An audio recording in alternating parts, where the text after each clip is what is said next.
Alright, so first section we're going to take a look at is section 1.1. It's an algebra review. It doesn't really get into any trigonometry, like heavy duty stuff. But before we even look at that, I just want to take a look at the word trigonometry. Break it down a little bit and just see if we can identify some prefixes or suffixes and see what they mean. So when you look at the word trigonometry, is there any part of that word that somebody recognizes and what it means? Yep, is it CJ? Geometry. Geometry, okay. Or metry. What does that mean? Pretty much just math, a bunch of things. I don't know. Math and a bunch of things. Can anybody else be a little more specific? What metry means? So you see that in a bunch of different subjects like trigonometry, geometry. That's it. But anyway, metry is used at least in those two. And if you look at the first four letters of that word, it kind of has something in common with another word like metric. And think of what the metric system is for. Yeah? I was going to say like numbers. Numbers, something specific you can do with numbers. Measuring. Measuring, yes. Measurement. So metry means measurement. Geometry, geo means earth. Metry means measurement. Measurement of earth. Literally, that's what geometry means, geometry. How about anything else here? We got the metry part. Yep. Try means 3. So try means 3. And how about if we extend it a little bit to gone? When you put gone on the end of a word in math, what does that make it? A shape, like pentagon, hexagon, octagon.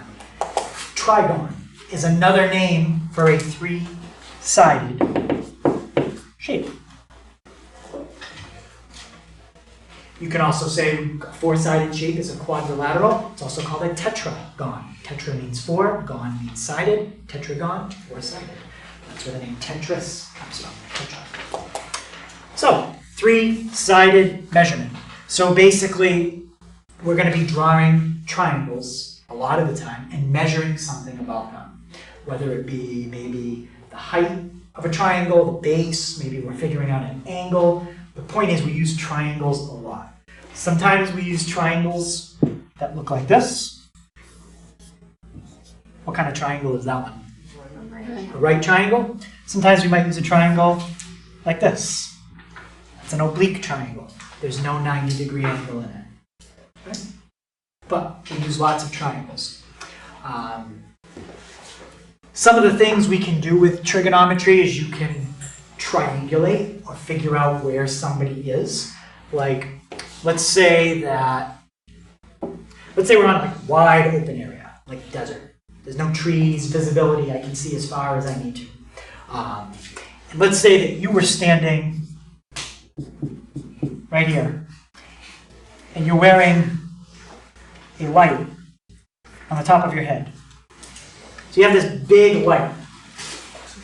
Now, I don't know if it's a big desert. Maybe there's no landmarks. Maybe I can't say, oh, they're next to the tree. There is no tree. Or they're near the building. There's no building. Just wide open desert. And it's at night, so it would make the light easier to see. And let's say that I'm standing here. That's me. And we have Joe over here. Joe. And we'll say that this is Sarah. So Sarah is out there somewhere, and we're trying to figure out where Sarah is. And she has this big light on her head, and I can see the light, and Joe can see the light. Can see the light. So let's say that maybe Joe dropped me off. So Joe knows exactly where I am. And he said, okay, here's where you are. And then Joe drove, I don't know, maybe he drove 5 miles in his car.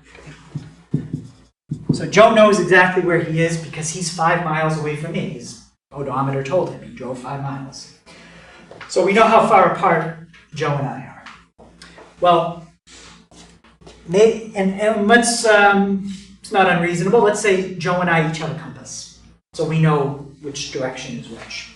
Sarah, she's lost. She's got nothing. So she's got a light in her head.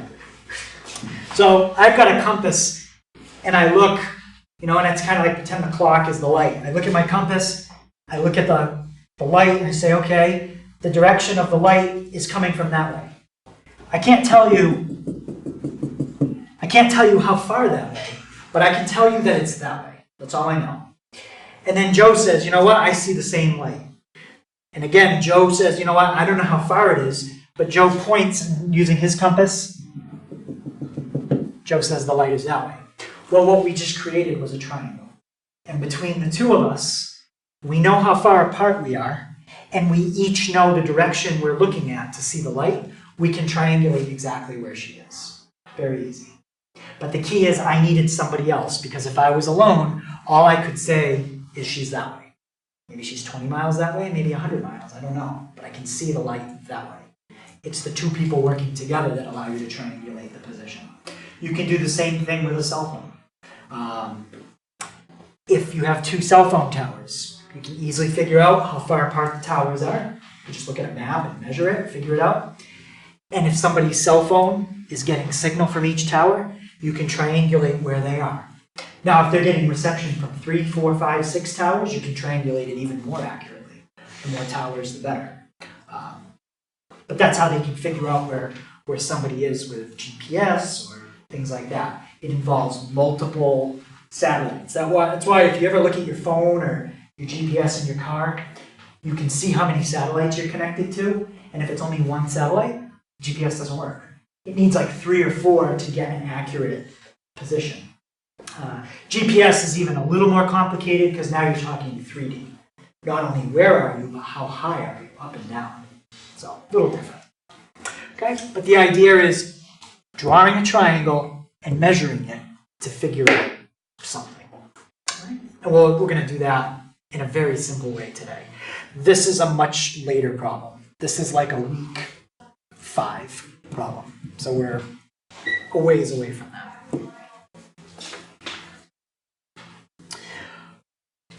All right, so the real reason that I'm doing the 2 formulas, the second formula I don't care as much about. It's in the section, so I'm covering it. But this is the formula that I really care about, distance formula. Okay. The distance formula has a square root. That's why I'm doing it, because it forces something to come up. And the idea is you've got 2 points. We'll call them A and B.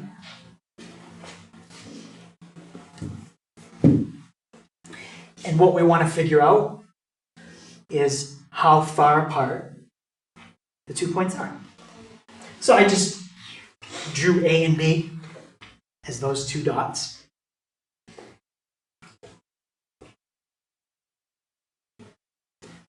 And my goal is to figure out how long that line segment is. Now, because that line segment is on an angle, it makes it a little more complicated. Okay, when you have graph paper, if you have a line that's perfectly horizontal or vertical, that's easy.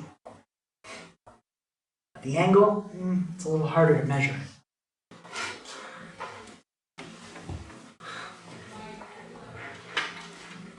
So, I don't quite have it yet, but using the line segment AB, what shape do you think I could make out of that? And the line segment AB will be one side of this shape.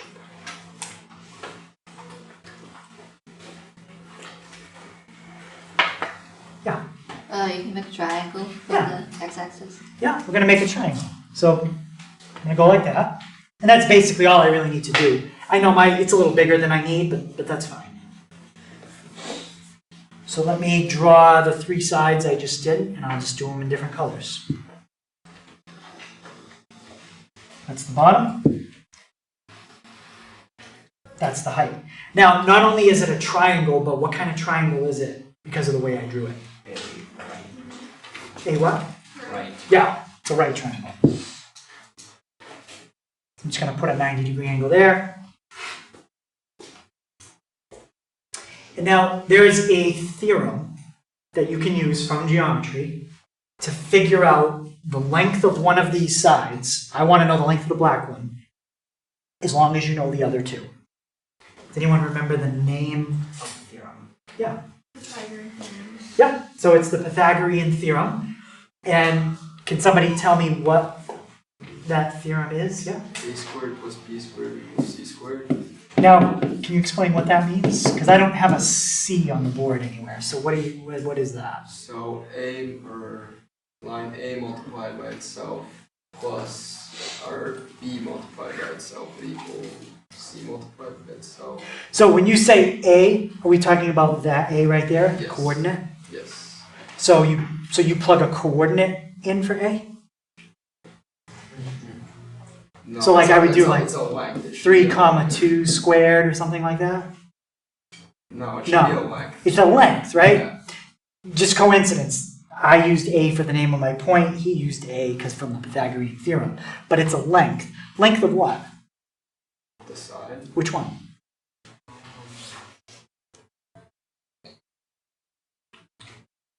So wouldn't it just be that bottom one right there? In my case, it's the bottom one. Yeah. Depends on how the triangle is turned. In general, though, it's always, yeah, The shortest one. the shortest one. And what do you call the shorter ones? The leg. The legs.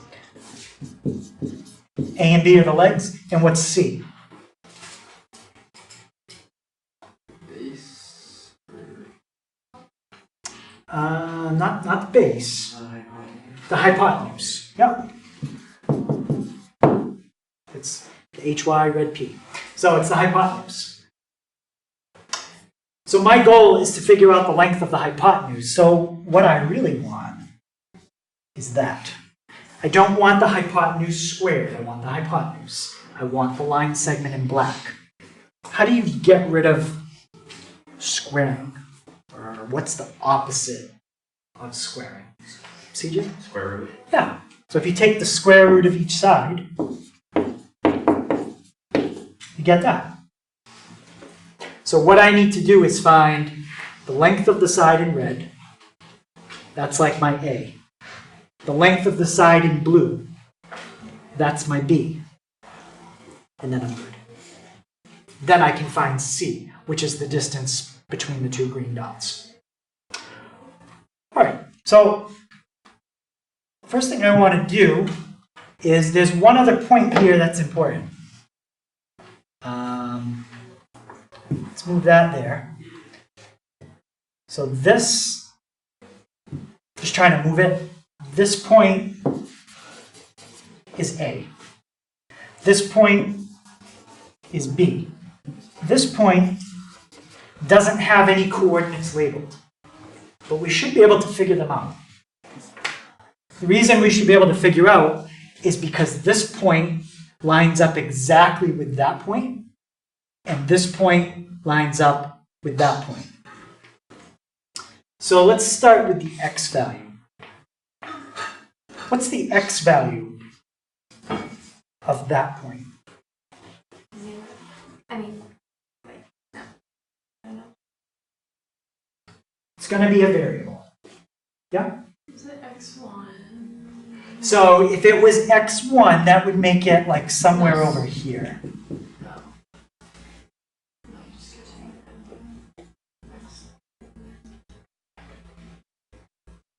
Yeah?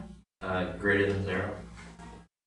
It could be, depending if we assume we're in quadrant 1. We don't know for sure, but x2. it's x2.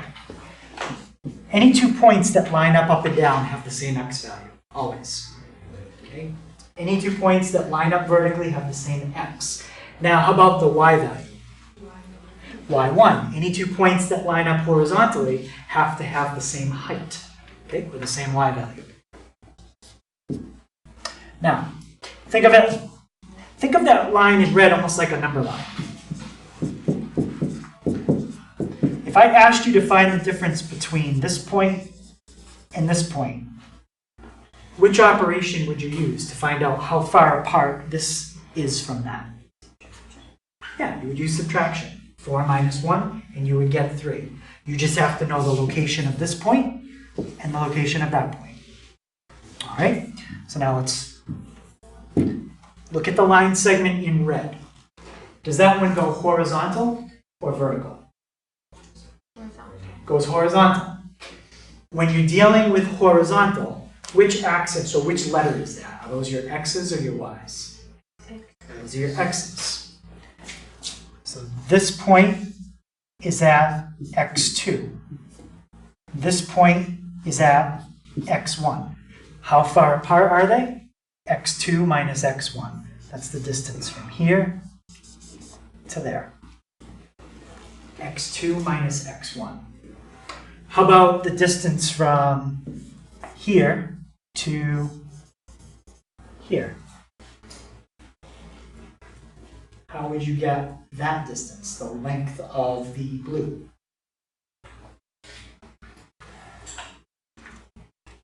Yeah. Y2 minus Y1. Right. Blue is vertical, up and down. Okay, when you think up and down, those are your Y values. That's at Y2, that's at Y1. How far apart are they? Y2 minus Y1. So that is your A, that is your B. Plug those two things I just circled into the Pythagorean theorem, and there's your distance formula. So the square root of, we're not going to write A squared, we're going to write x2 minus x1.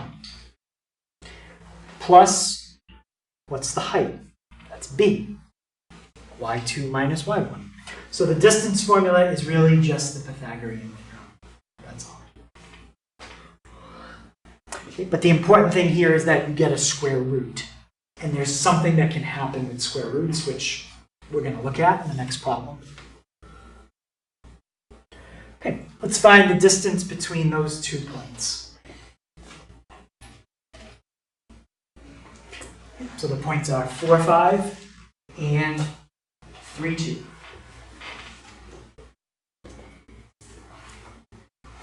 If you want, you can label each one of them first. What could the 4 be? You actually have 2 choices.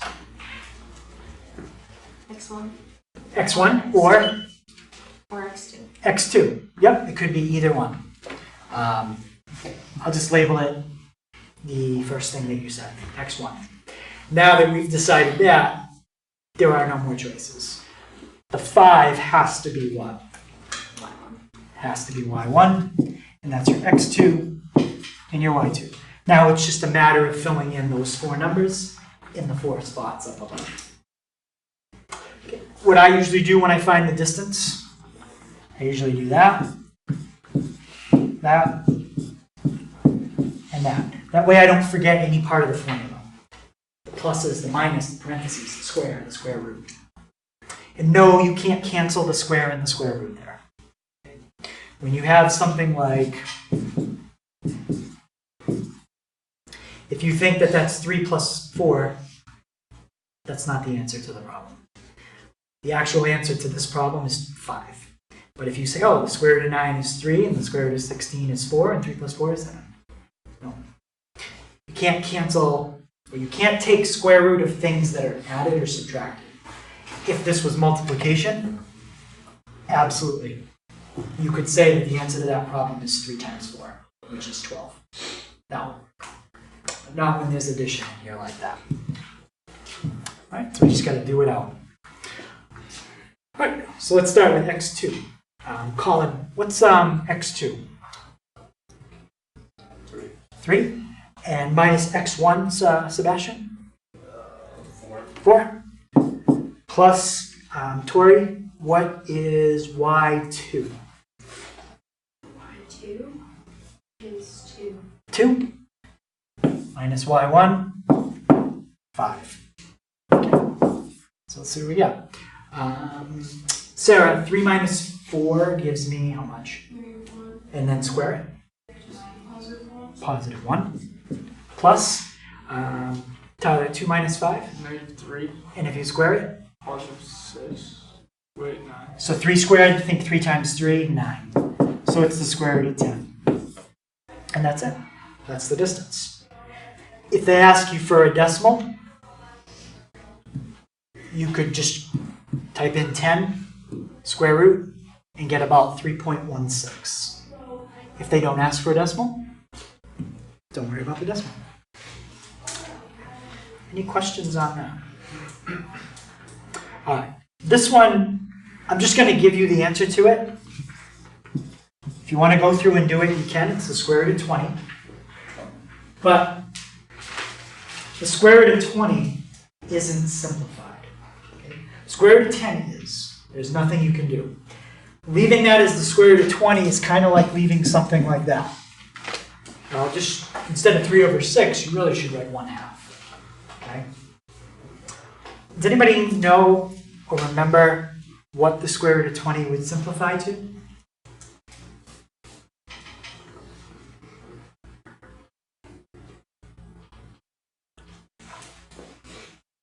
Yeah? Would it be like 4.5? So what I'm looking for here is the exact answer. So it's still going to have a square root in it, but it's going to be a smaller square root than that. It's going to be something times something, like 8 square roots of 7 or something. That's not the answer, though. Is it 2 times the square root of 10? Close. It's going to be 2 times the square root of 5. Okay. I'm going to show you how to do it, and then I'll write out the steps. The idea is to factor the number 20. Factor means write it as something times something. Lots of ways you can factor the number 20. You can do 40 times 1/2. You could do 10 times 2. But I'm trying to think of a way to factor the number 20 so that one of the numbers you use, you can take the square root of nicely. Can anyone factor the number 20 so that one of the numbers you tell me is a perfect square? Yeah. 4 and 5. Perfect. 4 times 5. So I haven't really done much. All I did was change 20 to 4 times 5. Now you can take the square root of each number separate. Remember I said you couldn't do that with addition? But I said multiplication? Absolutely. That's where this is coming in. And the square root of 4 is 2. Square roots of 5. Now, if you do that differently, that's fine. Some people make like a factor tree and go through some other steps. If you want to do it that way, that's whatever works. Okay, so what did we just do? We did 2 things. So to simplify square roots, the first thing you have to do is factor the radicand.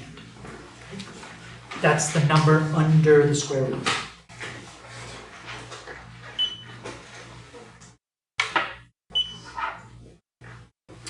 You have to factor it into 2 numbers. One of them you can take the square root of in your head. It's called a perfect square. 4, 9, 16, 25, 36. All good numbers to use. 5, 6, 7, 10, 11. Nope. Those are not perfect squares. Then once you factor it, break it into 2 roots, just like I did right here, and simplify the one that you can. Okay, I'm not going to do square root of 20 again, we just did that. Can you scroll up a little bit? Yep. So the top part just says we ended up with square root of 20 in the last problem. I didn't really go through the distance formula and how you would get that. I went through that in the first problem. But if you try it, that's what you will get, square root of 20.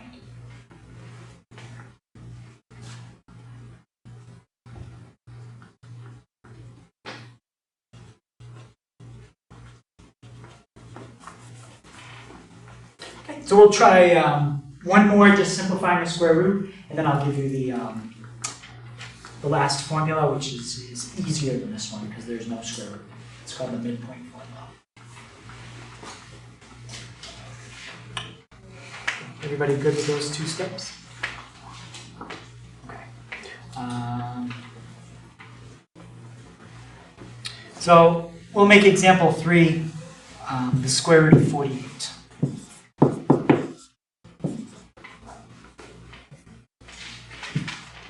so I have more space, I'm going to do it over here. Okay, can anybody think of how to factor the number 48? What times what? So that one of the things you tell me I can take the square root of. And this one actually has multiple ways to do it. If you pick the best way, we can do this in one step. If not, we're going to have to do it twice. Yeah.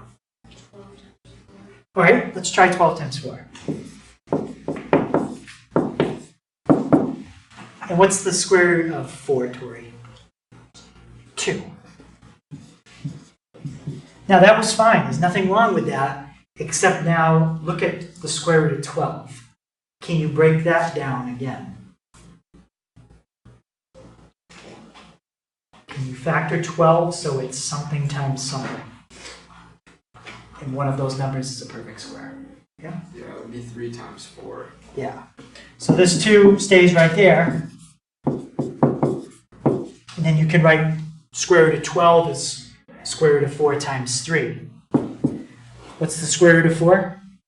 2 times another 2. 4 square roots of 3. Now, does anybody see another way you could break up 48? And if you do it this way, you actually get the final answer in one step. Yep. 8 and 6. So doing it this way, you wouldn't be able to take the square root of 8 or 6. You could take the cube root of 8 and get 2. That's a nice answer. But not square root.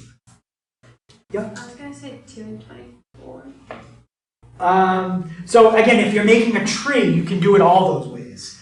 But if you're trying to find a number that you're going to take the square root of in your head, it's got to be in this list. So the factors you give me have to be one of these. And so on. Yep. 16 times 3. Yeah. If you wrote it as 16 times 3, square root of 16 times square root of 3, 16 times 3 is 48. Square root of 16, 4. One step. Nothing wrong with doing it in more than one step. Okay? Both ways are fine. Okay, and the last formula is the midpoint formula. Doesn't have anything at all to do with the square root. You just cover it in the same section, and it's a pretty easy formula. So we'll cover it.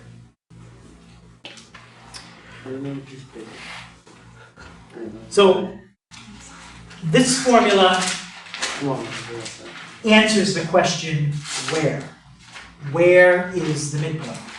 So the answer is a location. It's a coordinate. And if you look carefully, you're adding up 2 numbers and dividing by 2.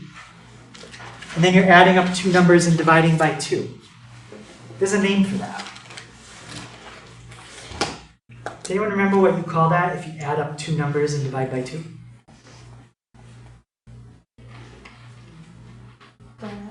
Like the average? Yeah, it's the average. So the midpoint formula, there's nothing fancy about it at all. It's just the average of the x's.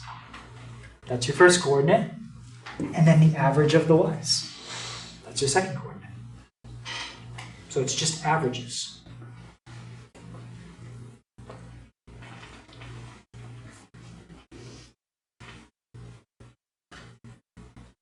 Okay, so let's find the midpoint here.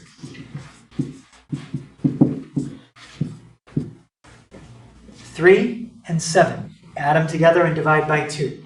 What's the average of 3 and 7? Yep. 5.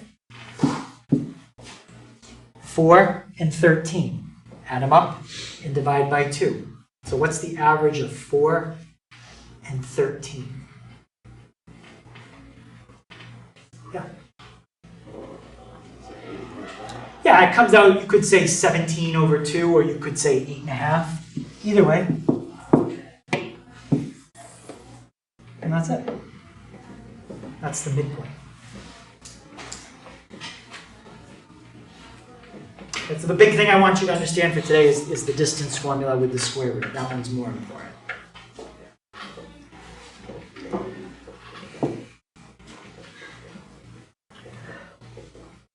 Okay, So the homework is on page 7, 15 to 21. Those 4 problems are distance.